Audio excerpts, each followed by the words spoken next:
You can't replace two All-Stars. There's no team in NBA history been able to to win a championship with two of the All-Stars not playing. And I tried as much as I could, and everyone else down from myself tried as hard as we could. But we were going against a team that had more health, and was clicking on all cylinders at the right time. LeBron making light of the fact that injuries to Kevin Love and Kyrie Irving were a major factor why the Cavaliers came up short against the Warriors in the NBA Finals. The Cavs are the favorites to return to the finals this season. Skip, what do you make of LeBron's comments? Stephen A. Smith, I don't want to be too hard on LeBron because it's very, very early. Camps are just now opening. And LeBron and his team are going to be very, very good again this year, quite obviously. But given all that, given how high I set my bar for the great LeBron James, even this early, I did not want to hear him look back at last year's finals and make excuses for what happened. I did not want to hear the great LeBron James deflect any blame onto the injuries to two all-star teammates for what happened in the NBA Finals last year. Because, Stephen A. Smith, I know they all tried hard. They were a little overmatched.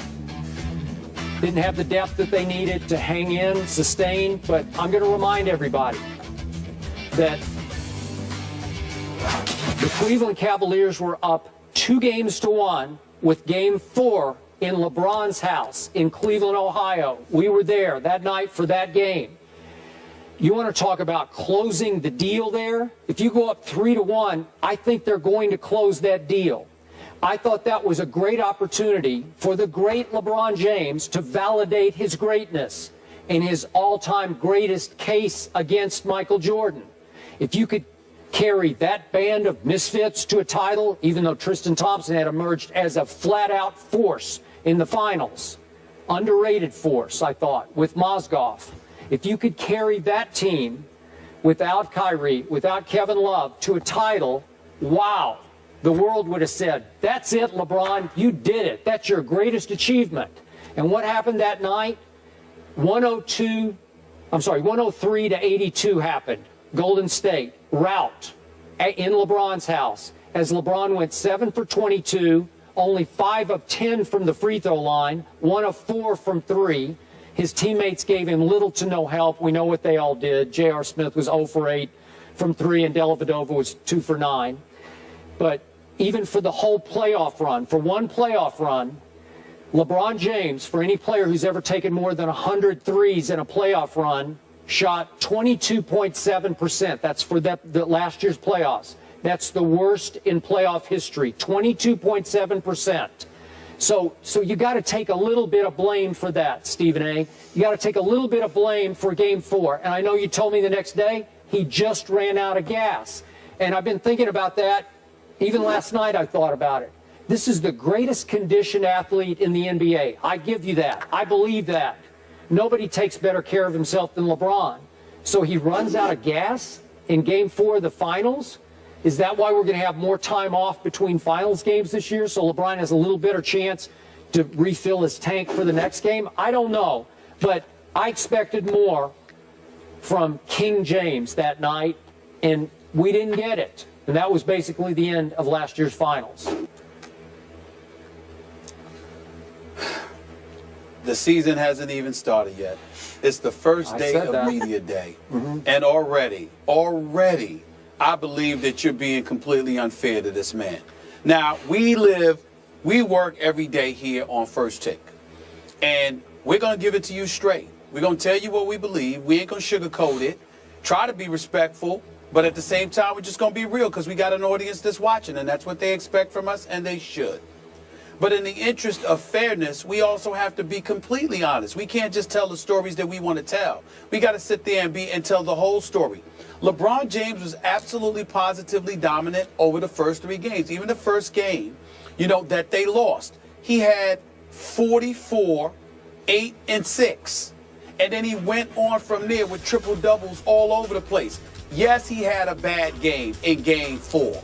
Yeah, it looked like he ran out of gas. Because Kyrie Irving went down in Game 1. he had to carry the load in game 2 and 3, all right? And he seemed flat out positively exhausted.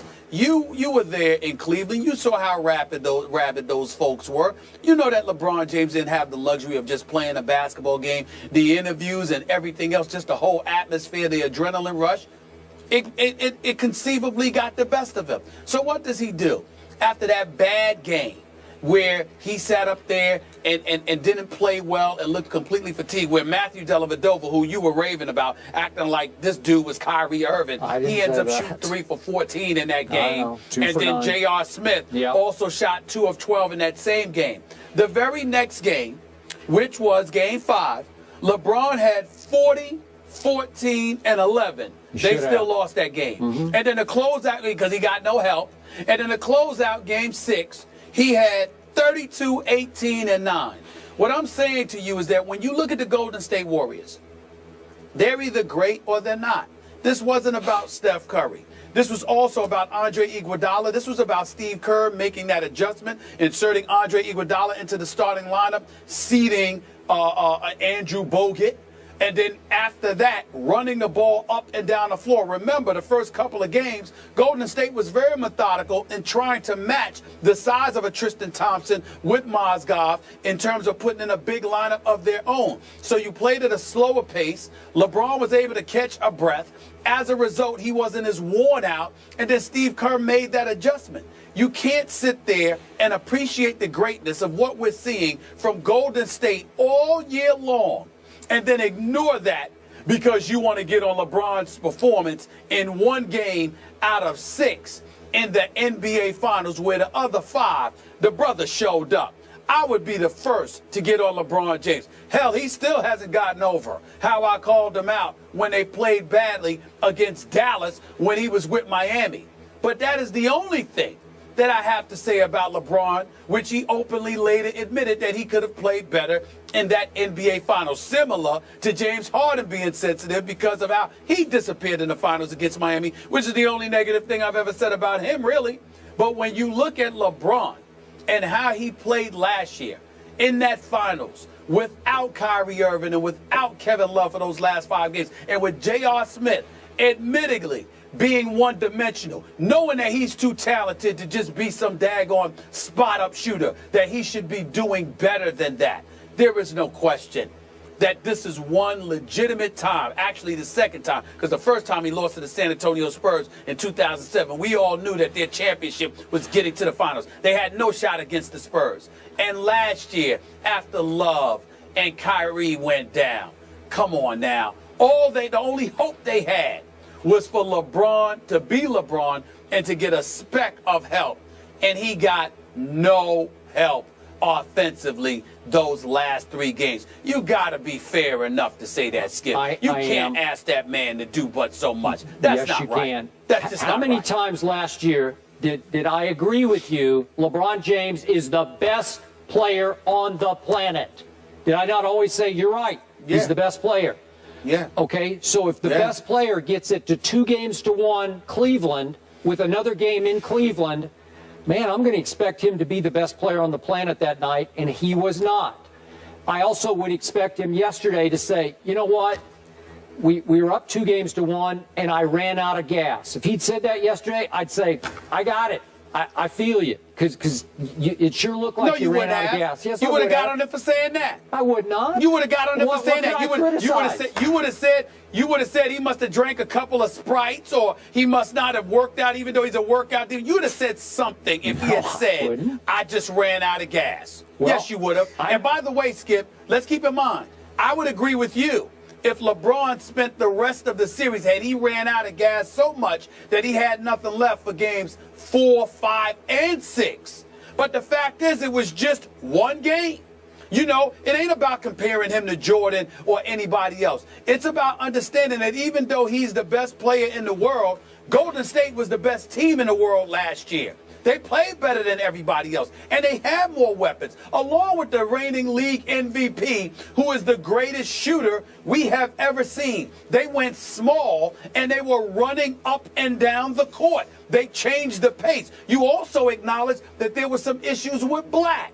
and how he was learning the ropes in his first year as an NBA coach. You acknowledge that J.R. Smith has to do better and has to do more, because when he's not shooting well, he doesn't seem to do anything right, and now he has to graduate from that position. You acknowledge that Iman Shumpert can defend, but he is no shooter. All of a sudden, an epiphany hits you, and you recognized and remembered that Matthew Dellavedova is Matthew Dellavedova, a serviceable player who belongs in the NBA, but he's no starting point guard. Wait a second. This is what LeBron was dealing with. What happened in Game 2 and Game 3?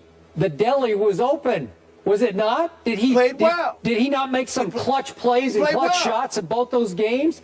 LeBron got his help. He got his help, and they're up 2-1. Well, I'm raising my bar. That's why I they were want the up best player on the planet to play better than he played at home in Game 4. That's why they were up 2-1. Okay. Hold on. That's why they were up 2-1. Yeah. Because he got a contribution from somebody else. Even when he was doing it by himself, he still lost Game 1. And then when Matthew Dellavedova subbed admirably for Kyrie Irving in Games 2 and 3, they won those games. So he didn't have any help. That's my point. But even he didn't have any help you the last 3 admitted to me games. the next day, LeBron just came out flat. He just looked lifeless. He looked without energy. Really? This is a chance to just drop the hammer, and you come out flat. You come out drained. I don't get it. If you don't have it, Skip, you don't have it. Okay. What do you mean you don't get it? You see, that's where. Hold on, wait a minute.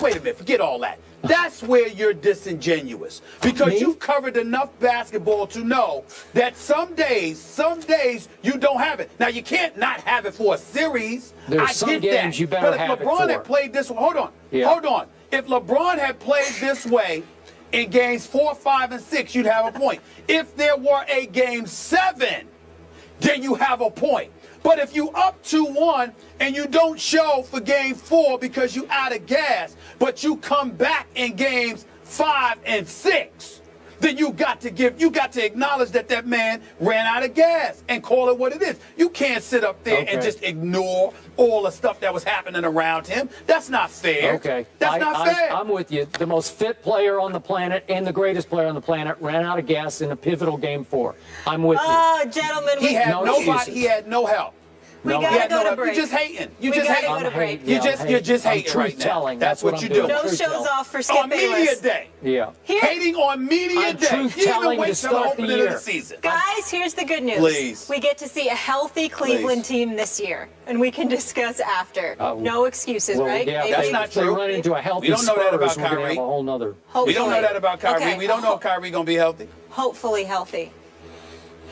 Yes. We'll leave it there.